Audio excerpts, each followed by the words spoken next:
무엇보다도 우리 동료 공직자 여러분들을 모시고 다시 일할 수 있는 기회가 되어서 너무 즐겁고 기쁩니다. 우리 충남도청의 자랑스러운 우리 공직자분들과 함께 다시 또 4년에 일할 수 있는 기회를 주신 도민 여러분들께 이 자리를 빌어서 다시 한번 감사 올립니다. 지난 또한 아울러서 지난 민선호기 4년 동안 부족한 저와 함께 충남도정을 함께 이끌어주신 많은 우리 선배, 동료, 공직자 여러분들께 진심으로 감사하다는 인사 올립니다. 그러면서 이런 말씀을 좀 꼭 드리고 싶습니다. 저는 제 직업이 평생 정치인이라고 쓰고 있습니다. 제 직업은 정치인입니다. 한때는 아이들이 초등학교 내지는 어린이집 다닐 때쯤에는 아빠 직업을 정당인이라고 쓰기가 영 꺼려졌습니다. 한 번은 이렇게 아빠 직업란에다가 그냥 회사원이라고 썼던 기억이 납니다. 근데 그때 마음이 무척 부대꼈습니다. 내가 왜 정치인과 정당인이라고 아빠 직업란에 못 쓸까? 저는 우리 모두가 각자 소중한 일터에서 그 일을 통해서 자기를 실천하고 또한 그 결과로서 사랑하는 가족들과 함께 살아갑니다. 그렇기 때문에 우리가 일을 하는 직업은 매우 소중한 겁니다, 사실. 그런데 나는 왜 거기다가 아빠의 직업란에다가 정당인이라고 못 쓰고 회사원이라고 썼을까?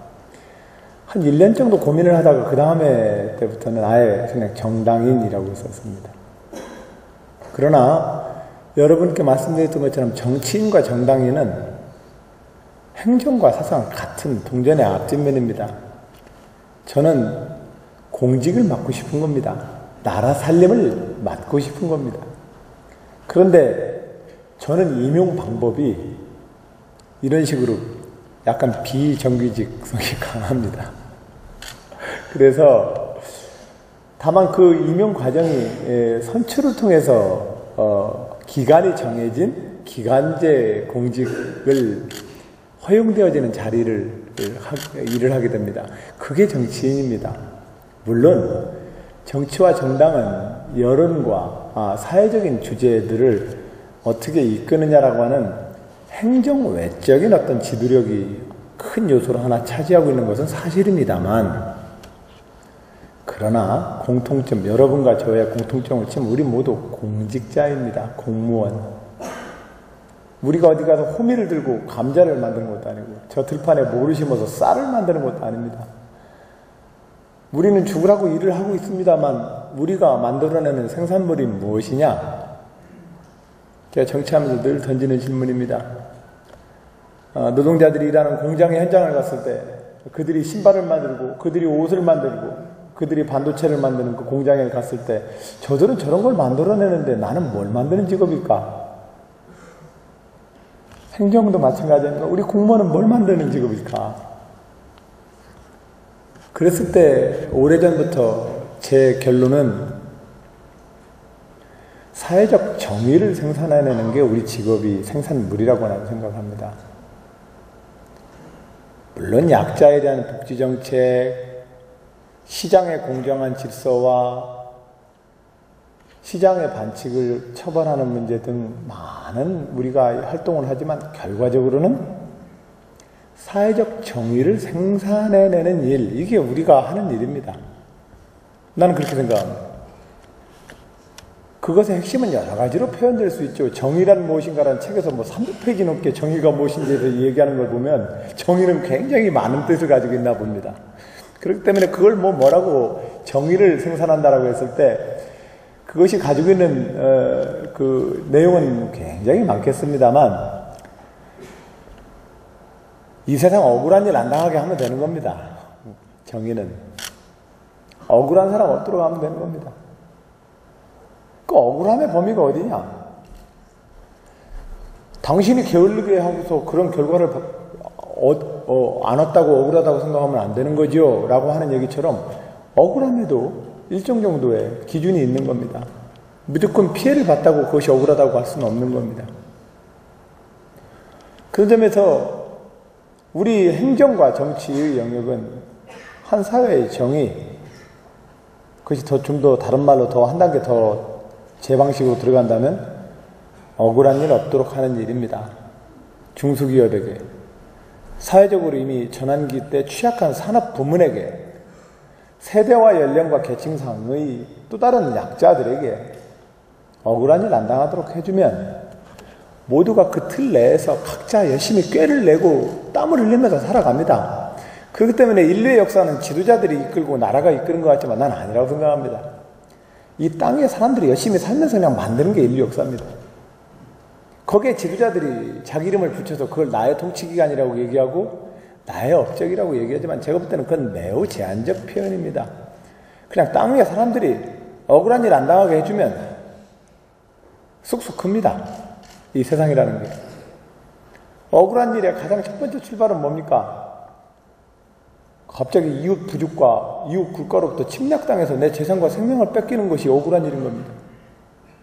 이게 인류 역사에 국가가 만들어졌고 행정이 필요했던 가장 첫 번째 이유입니다. 다 도둑질입니다. 결과적으로. 힘 있는 사람이 약한 걸 빼앗는 거 도둑질입니다. 국가라는 이름으로 빼앗든 자본의 현재로서는 자본의 크기라는 이름으로 빼앗든 이런 것이 이제 우리가 말하는 억울함의 범위가 인류 역사에서 계속 변화하는 겁니다. 근데 제가 지난해 우리 태는 나이로 50대는 시운이 됐는데 시운이 돼서 가만히 들어놓아서 1, 2천년을 생각해 보니까 50평생 40번만 돌면 2000년이더라고요. 그러니까 제가 50년 살았는데 이 50년이 그렇게 짧은데 그거 불과 40번이면 2000년 역사가 그냥 끝나더라고요. 야, 2000년 역사가 이게 긴 게 아니구나. 이런 생각을 했더랬습니다. 우리가 살아온 그 역사 한 40바퀴만 돌으면 우리가 역사책에서 배운 모든 역사가 그 40바퀴에 있는 겁니다.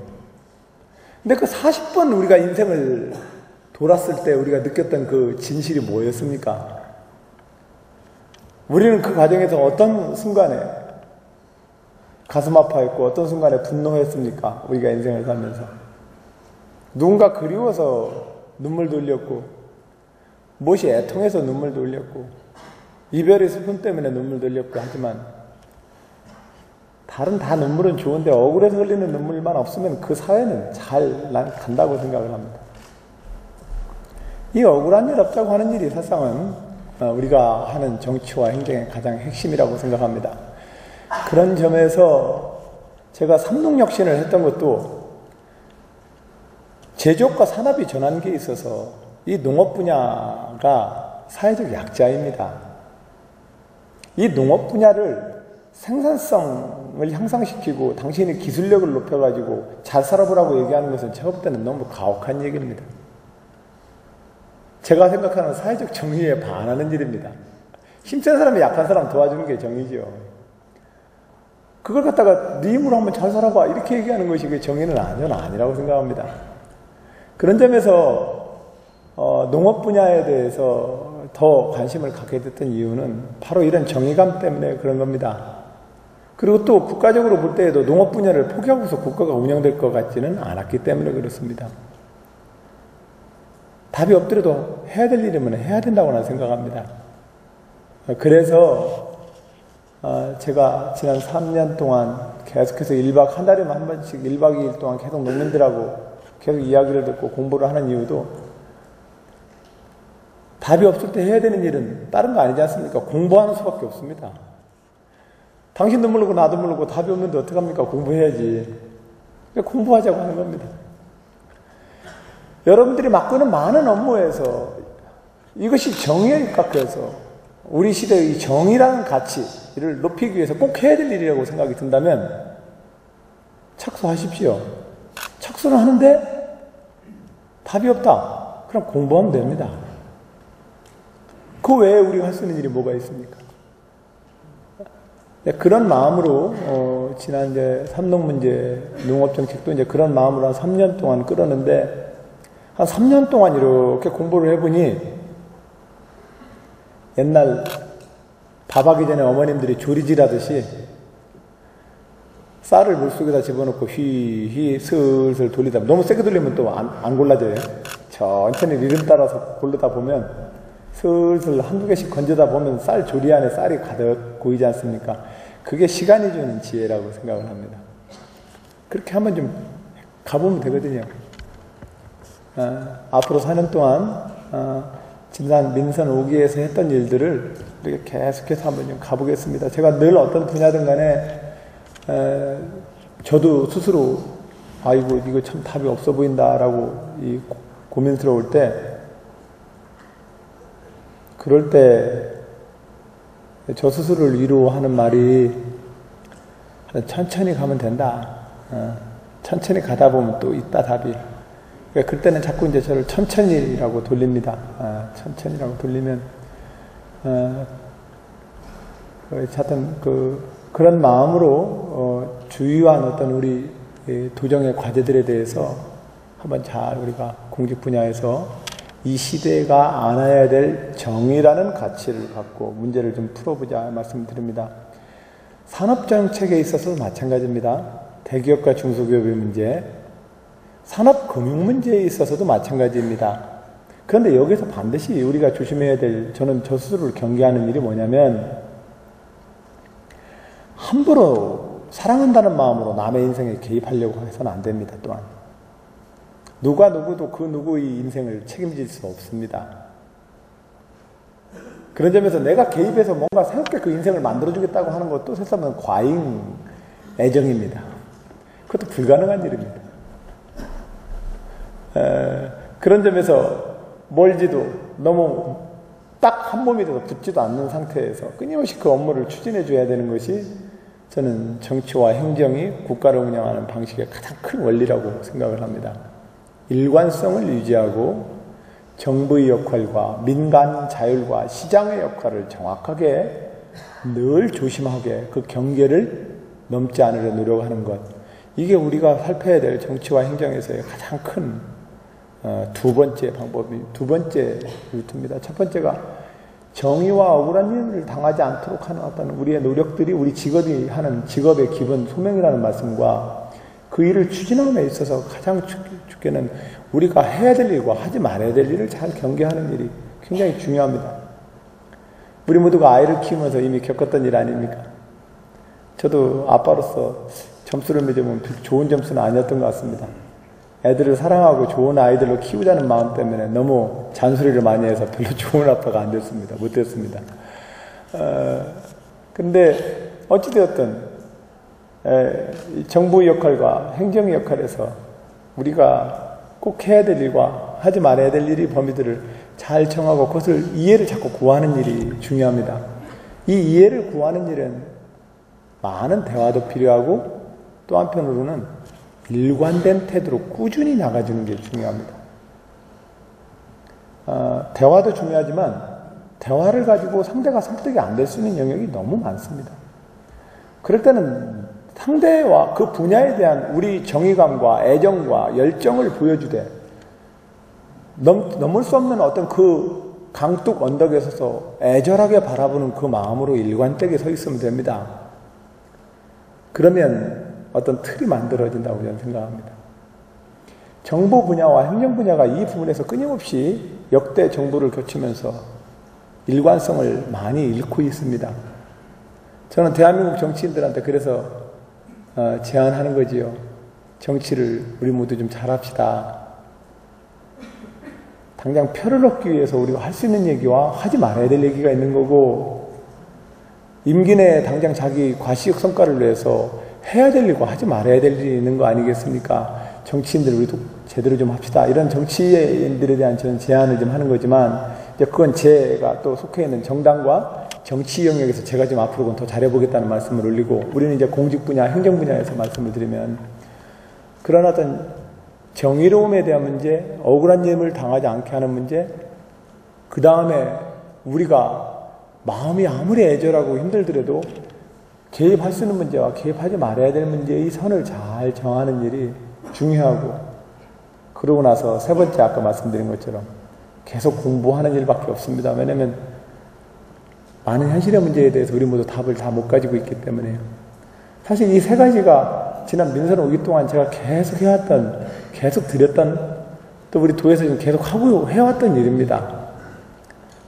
이 틀을 가지고 독서대학도 하자고 그러고, 여러분들과 대화도 하고, 여러분들한테 우리 내부 조직 문제에 대해서도 여러 가지 얘기를 하고, 또 그렇게 해왔던 과정이라고 생각합니다. 민선 6기 동안 이러한 저의 도정 운영의 기조는 계속해서 이어질 것입니다. 그리해서 여러분께 오늘 하나 더 적극적으로 좀 부탁 말씀드리고 싶은 건 7월 취임식은 이제 도민들과 같이 또 취임식을 하겠지만 제 마음으로는 여러분과 이제 저는 민선 6기 출발을 하는 그런 취임 말씀을 제가 올린다는 마음으로 이 자리에서 여러분께 말씀을 올립니다. 우리 선배 동료 공직자 여러분들께 정말 꼭 같은 마음이 되고 싶은 것이 있습니다. 우리 정부 분야에서 일하는 우리 공직자가 우리 직업인데 우리 직장 전 세계에서 1등 조직으로 만듭시다. 어느 기업인이 얘기했던 것처럼 기업이 인류, 행정은 2류, 정치는 3류 이런 말씀을 한때 한 10여 년 전에 우리 많은 사람들한테 들렸었는데 저는 우리가 하고 있는 이 직업 영역이 전 세계에서 1등이 됐으면 좋겠습니다. 그 1등이 뭐냐 이렇게 물어보실 수 있는데 가장 유능하고 좋은 정보여야 합니다. 가장 유능하고 좋은 정보를 우리가 한번 우리 스스로 이 직장을 좀 만들어 보자. 그랬을 때 여기에 제가 지금 현재 하고 있는 이전까지 민선 5기 때 고민하면서 해왔던 방식은 저는 여러분들이 어떤 간에 열정이 조직 내에서 자꾸 사그라들지 않았으면 좋겠는데 이게 대부분 우리 모두가 결심이 작심삼일이 되는 이유는 여름 방학 시작할 때 이번 방학에 뭐 해야지 해놓고 작심삼일 했던 우리 어렸을 때 경험들 있잖아요. 생활이라고 하는 시간이 내 결심을 방해하죠. 우리 모두의 좋은 공직자가 되겠다고 하는 열정은 참 모순되게도 우리 조직 내부에서 또 부딪히면서 그 열정이 자꾸 사그라듭니다.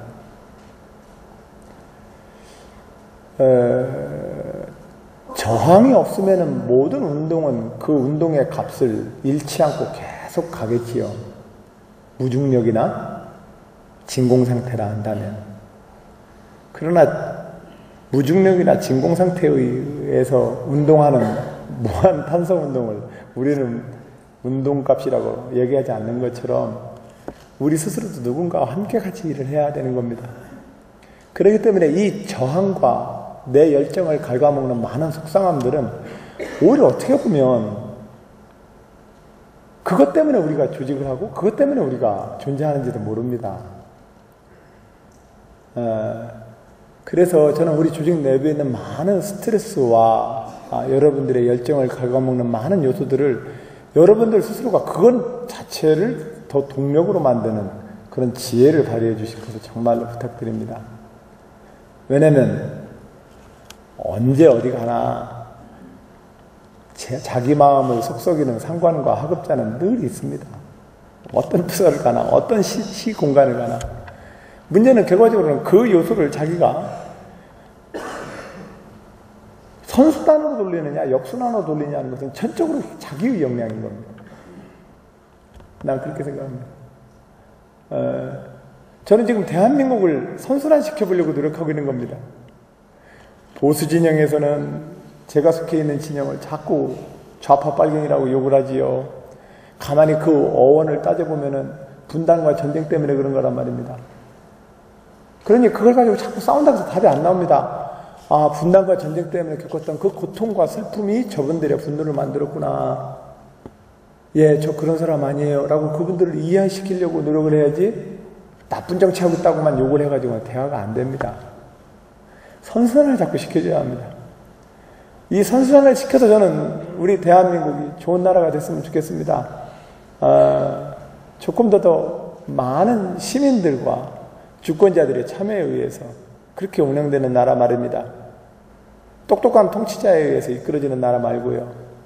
예를 들어서 세월호 문제 때문에 정말로 많이 우리 모두 마음이 아프고 저 여전히 계속 마음이 아픈데 예를 들면 세월호 문제에 대해서 정부를 운영하는 우리 공무원과 대통령 책임이 가장 일차적으로 크지만, 그러나 더 따져놓고 보면, 그러면 홀수선을 지켰는지 누가 매일 가서 그 과적하는지 지켜보랍니까? 그러면은 그 공무원들 늘려서 거기다가 그럼 과적했는지를 계속 조사하고, 배 그러면 그람수 재고 톤수 재가지고 그 매번 감시하는 체제로 운영되는 사회가 정말 좋은 사회일까요? 저는 이런 사회를 원합니다. 그런 감시하는 체계가 아니라, 누군가 누구에 의해서 감시되고 관리 감독되는 사회가 아니라, 그 배에다가 지금 그렇게 많이 실으면 배 위험하다는 거, 거기에 하역 노동자들이 더 잘합니다. 왜 그 노동자들은 얘기를 안 했을까요? 개인이 얘기하기는 어렵습니다. 개인이 용기를 내서 얘기하면 처음 한두 명은 너 집에 갈 거거든요. 그 불이익을 그 개인 모두에게 다 지우기는 어렵습니다. 그래서 노동조합이 필요합니다. 노동조합은 단순히 민주주의 이념 때문에 필요한 게 아니라 우리 사회의 안전과 효율성 때문에 필요한 겁니다. 민주주의라고 하는 것이 어떤 정치 투쟁의 결과로 민주주의가 만들어진 게 아닙니다. 인류 역사 사회의 가장 효율적 체제이기 때문에 민주주의 체제가 저는 발전해 왔다고 생각하는 겁니다. 근데 그 민주주의를 단순하게 정치적 이념으로만 이해하는 정치 지도자들이 계셔서 좀 안타깝습니다. 세월호에 해운 항만 노동조합이 자기 역할을 다했다면, 또 그런 노동조합이 자기 역할을 다할 수 있도록 그 노동조합이 설립과 활동을 우리가 자유롭게 보장해 줬더라면, 우리 공무원들이 가서 관계 규정에 따라서 짐 실었는지 그 점검 안 해도 됩니다. 근데 우리 모든 사회가 이런 각자의 사회적 책임에 대해서, 그런 사회적 책임감을 가지고 이렇게 톱니바퀴가 껴있기보다는 대통령을 중심으로 하는 정부 분야가 딱 있고, 여기 이 분야가 갑이고 나머지는 모두 을이 되어서 이익단체화되어 있습니다. 이래가지고는 정부 분야도 힘들고, 그 정부를 대표하는 대통령도 너무 대관하고, 모든 사람이 이익단체로서 정부 분야에 대해서 자기 이익을 얻으려고 하는 이 싸움도 사실은 너무 소모적입니다. 이러면은 선진국 되기 어렵습니다. 좋은 나라 만들기 어렵습니다. 그래서 우리 사회의 민주주의 수준을 자꾸 높이는 일이 굉장히 중요합니다. 제가 도지사 되고 나서 우리 일부 선배 공무원들께서 우려했던 단체들의 창립대회를 제가 가는 이유도, 그분들의 정치적 노선이 옳고 그르고 나랑 같고 다르고를 떠나서 선순환시켜야 합니다. 그 모든 걸 상대에 대한 원망으로서 존재하지 말고 자기의 책임으로서 존재를 해야 합니다. 근데 우리 사회가 다 상대에 대한 원망으로만 존재합니다. 그 미운 상대가 없으면 자기가 없어져 버리는 존재인 겁니다, 사실은. 그러나 내 존재는 누가 의해서 규정되는 게 아니라 내가 내답게 존재해야 되는 겁니다. 누가 미워서 존재하면 안 됩니다. 근데 우리 모두는 누가 미워서, 누구를 원망하는 마음으로 존재합니다. 다. 그러면은 우리가 말하는 좋은 사회가 얼개 그림이 안 만들어집니다. 그런 점에서 제가 지방자치를 잘하자, 정보 분야의 혁신을 잘하자, 이런 문제들에 대해서도 자꾸 얘기를 하는 게, 이런 틀을 만들 때라야만 저는 가장 효과를 볼 수 있다고 생각을 합니다. 저는 많은 우리 노동조합의 지도자분들이, 또 각계에 있는 많은 지도자분들이 어느 순간에는 책임 있는 우리 지역 공동체와 국가 공동체의 지도자로서 이야기해 주실 날이 있을 것이라 믿고, 그런 마음으로 계속해서 응원하려 합니다. 맨날 보살피고 안아줘야 될 아기인 줄 알았는데 어느 순간에 우리 모두 커서 엄마 아빠를 안아드리지 않았습니까? 그런 순간이 올 겁니다. 우리 사회도 그런 순간이 올 겁니다.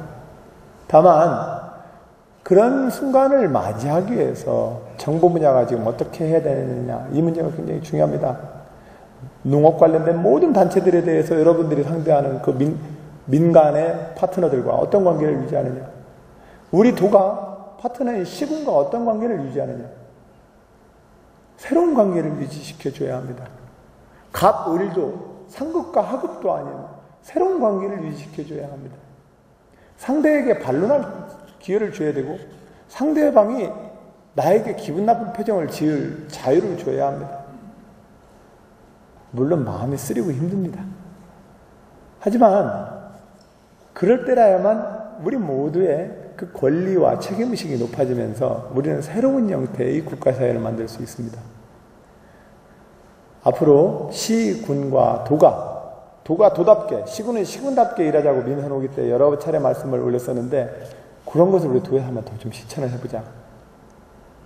그리고 민과 관의 거버넌스를 형성해보자. 그 정말 새로운 형태의 국가 운영 방식을 만들어 보자는 겁니다. 우리 충남도정에 한번 만들어 봅시다. 우리 충남지방정부가 이 새로운 대한민국의 정부의 역사를 한번 좀 만들어 보자.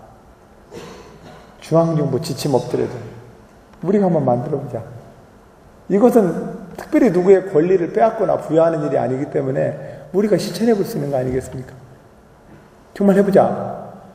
제가 시도지사 협의회를 통해서 분권과 자치를 위해서 중앙정부에 대한 투쟁에 대해서 하자고 했을 때 제가 이렇게 적극적으로 안 나서는 이유가 국민들이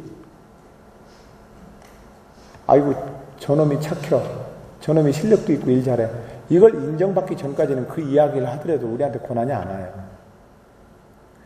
어렸을 때 제가 5형제인데 싸우다 보면 그때 깨달은 거예요. 부모님이 절대로 그렇게 해서 편 안 들어줘요.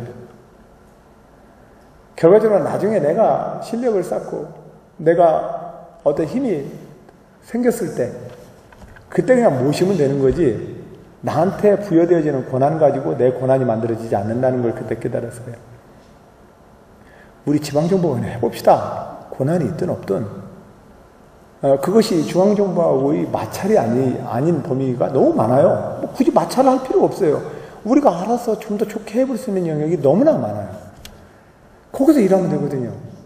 그리고 그 일을 통해서 우리가 실력을 발휘할 수 있으면 그러면 국민들이 네가 대장해봐라 이렇게 하는 겁니다. 충남지방정부가 제일 잘한다 이렇게 얘기하는 겁니다. 그런 마음으로 우리가 한번 일을 해보자. 그럴 때라야만 우리 스스로가 인생에 있어서 주인이 될 수 있습니다. 지금 현재는 서울과 중앙만이 공직사회의 주인처럼 보입니다. 그러나 저는 싫습니다. 제 계급이 아무리 1등병이든 2등병이든 나는 사령관의 마음으로 일하고 싶다고 언젠가도 말씀 올렸습니다. 뭐 오버하자는 얘기가 아닙니다. 오버하지 않아도 1등병과 2등병 입장에서라도 얼마든지 사령관으로서의 책임감으로 일할 수 있습니다. 주민등록상의 나이와 계급장은 정말 숫자에 불과합니다.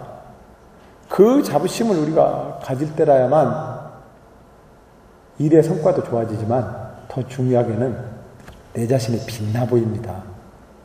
내 자신이 굉장히 소중해 보이고 내 자신이 굉장히 자랑스러워집니다. 그런 인생이 훌륭한 인생 아닐까요? 저는 그런 점에서 우리 모두 인생 속에서 행복하고 좀 더 많은 인생에서의 승리자란 단어가 별로 마음에 안 드네요. 하여튼 뭐 그런 우리 인생을 좀 살아보자는 취지인 겁니다. 제 말이 가끔은 좀 너무 행정가나 정치가가 할 수 있는 단어들이 없어서 좀 이해하기 어렵다는 분이 계시는데 잘 이해되길 바랍니다. 자, 우리 선후배 동네 공직자 여러분, 저는 이렇게 해서 우리 대한민국이 좋은 나라가 되었으면 좋겠고 그런 것들이 우리 세월호의 아이들에 대한 저의 참여이고 반성일 거라고 생각을 합니다. 그러기 위해서 좋은 정부의 역할, 좋은 행정의 역할, 좋은 공직자 이전에 좋은 인생을 살아나가는 사람들의 좋은 직장, 그런 직장을 한번 우리가 서로 좀 만들어보자. 그 외에 여러 가지 것들은 우리 모두를 시달리게 하는 요소들이 있는데 그건 저에게도 있고 여러분들에게도 있고 다 서로가 있는 겁니다. 근데 그 부분을 더 좋은 선순환으로 만들어내는 힘들 우리 모두가 더 높여보자는 말씀이 좀 물립니다. 끝으로 앞으로 4년 동안 잘 부탁드리겠습니다. 네, 고맙습니다. 네.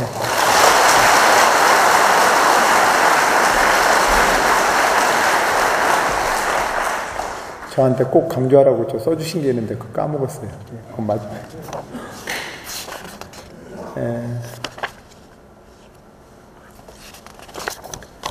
2015년도 정부 예산 문제가 이제 조금 막바지에 다가오고 있습니다. 어제도 이제 기재부에서 우리 송석도 부지사님을 중심으로 우리 시국장님들 열심히 노력해 주셨는데, 주요한 우리 부서 둘은 이제 국가 정책 분야에 있어서는 사회 간접 자본에 대한 대규모 투자가 아무래도 굉장히 어려움을 우리가 국가한테 지금 중앙정부한테 아쉬운 대목입니다. 근데 또 한편으로 보면 중앙정부 입장에서는 국가 차원의 업무이거든요, 사실은. 대산석유화학단지라든지 우리의 천안 아산에서 수조 원의 국세를 얻어가면서 그 산업단지 도로내는 것을 우리가 그렇게 가서 민원을 내야만 예산을 책정해 준다는 것이 난 이해할 수가 없습니다. 그건 국가 업무 아닙니까?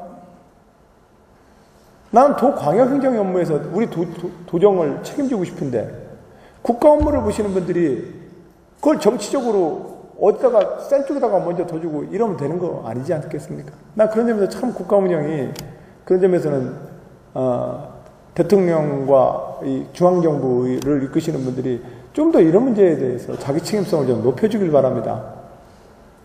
예를 들면 철도 투자다. 지난번 기름값이 올라서 이명박 정부 초기에 배럴당 100달러를 140달러를 넘어버리니까 야, 이 물류책이 큰일 났다. 철도 물류, 도로 기반만 너무 높아가지고 물류 비용이 너무 높으니 철도도 건설하자 그랬습니다. 그러다가 또 쉘가스고 뭐고 또 떠오르니까 또 쓱 잊어버립니다. 5년도 못 내다보는 국가 운영을 하면 되냐. 어차피 현재 한정된 기름 자원을 가지고 개별 컨테이너와 컨테이너 박스를 가지고 운영하는 데는 굉장히 물류비가 많이 듭니다. 철도 물류가 저는 기본이 어느 정도를 가지고 깔아줘야 된다고 생각합니다. 마치 우리가 전력 생산에 있어서 화력과 수력과 원자력의 기본을 각각 자기 포지션을 정해주는 것처럼 물류체계에서 철도망이 가져야 될 기본 망이 있습니다. 이 문제에 대해서 왜 중앙정부에서는 고민을 안 하냐는 겁니다. 복지자정 좋고 24조원 4대강 사업 예산 다 좋은데 국가의 장기 비전으로 봤을 때 물류체계를 어떻게 구축할 것인지에 대해서 누군가는 고민해줘야 되는 거 아닙니까? 그걸 충청남도 도지사가 우리 서해에선 철도 좀 놔주세요라고 가서 쫓아다녀야 되는 겁니까, 이 문제가? 저는 정말 이해할 수가 없습니다. 물론 도지사로서 우리 지역에 정말로 중요한 시설입니다라고 10번, 20번, 100번 갈 겁니다. 앞으로도 또 갈 거고. 하지만 제가 볼 때 좀 답답합니다. 중앙정부가 과연 국가 물류체계를 어떤 철도와 일반 도로망의 물류체계에 대한 배분 계획을 어떻게 가지고 있는지에 대해서 아무도 속 시원하게 대답을 안 합니다. 당장 돈이 없고 다른 데 돈 쓸 데가 많다는 얘기만 합니다. 그럼 도대체 앞으로 국가 물류망 계획은 누가 세우겠다는 겁니까?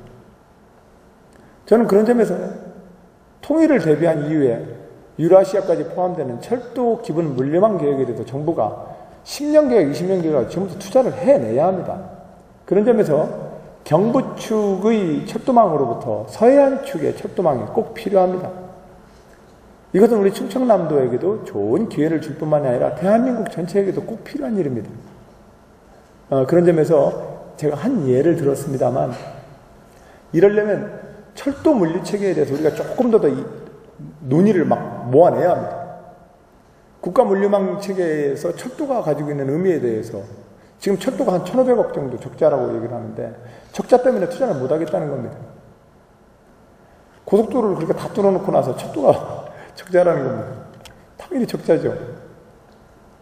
그럼 국가가 장기적으로 봤을 때 국가의 물류 운송 시스템에서 철도 물량을 어느 정도 조절해서 기본 바탕을 깔아줄 것이냐에 대한 이 전략이 부재하기 때문에 그렇습니다.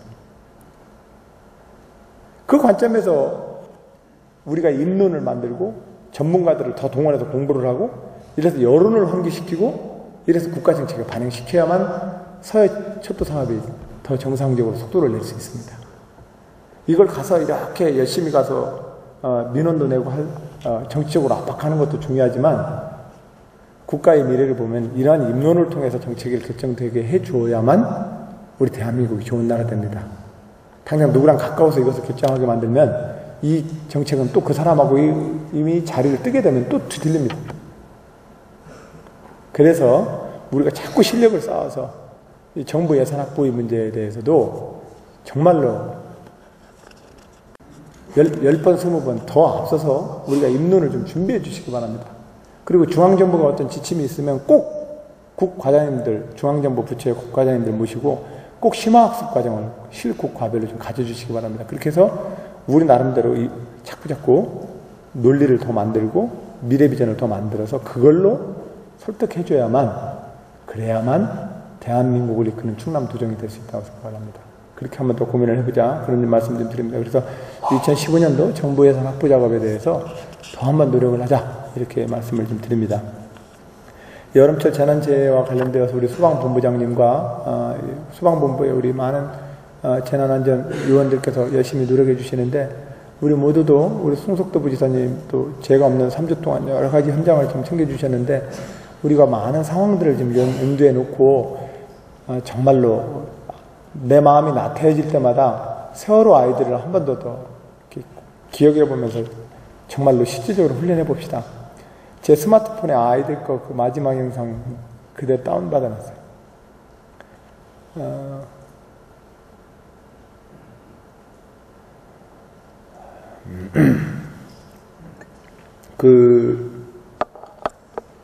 우리가 어쨌든 잊지 말고 우리 좋은 정보를 만들기 위해서 우리가 참 정말로 이 악물고 노력하자 말씀 좀 드립니다. 그래서 여름철에 각종 재난재해나 안전사고 문제에 대해서 우리가 좀 점검해야 될 것들을 점검을 하고, 이번에 아산 같은 경우 이제 기울어진 빌딩 문제인데 감리사제도, 환경영향평가제도, 각종 제도가 개발자한테 지금 그 비용이 들어가는 문제가 있죠. 근데 그 개발자한테 그 비용을 안 주고 우리 공무원을 현장에 또 파견해 놓으면 공무원들은 또 그 업무에 대한 전문성 때문에 늘 또 거기서 또 다른 또 부정 또 사건도 또 한두 번씩 또 안 좋은 사례도 만들어지면서, 아이고 공무원들 시키지 말고 그럼 따로 하자. 이래서 감리사제도가 지금 그렇게 된 건데, 그 제도마저도 좀 또 저렇게 실패하고 있는 겁니다. 그랬을 때 이 좋은 어떤 그 구조, 경제 구조를 어떻게 가져갈 것인지, 여름철 재난재해와 관련돼서 각종 대비를 잘 해주시고, 하여튼 우리 공직자 여러분, 우리 늘 마음이 해이해지고 우리가 나태해질 때마다 하여튼 아이들을 꼭 기억합시다. 그래서 우리가 어떻게 하면 조금 더 좋은 정부 역할을 할 수 있을지에 대해서 노력하고, 상대방과 우리 또 막 직장 내에서 스트레스 받을 때마다 한 번 더 또 그 기억을 해보면서, 그러면서 어떻게 하면 좀 더 좋은 정보 분야를 만들 수 있을까, 그렇게 하면 더 계속 노력해보자는 말씀 드립니다. 그게 우리의 진정한 살아있는 우리 기성세대로서 우리의 책무라고 생각을 합니다.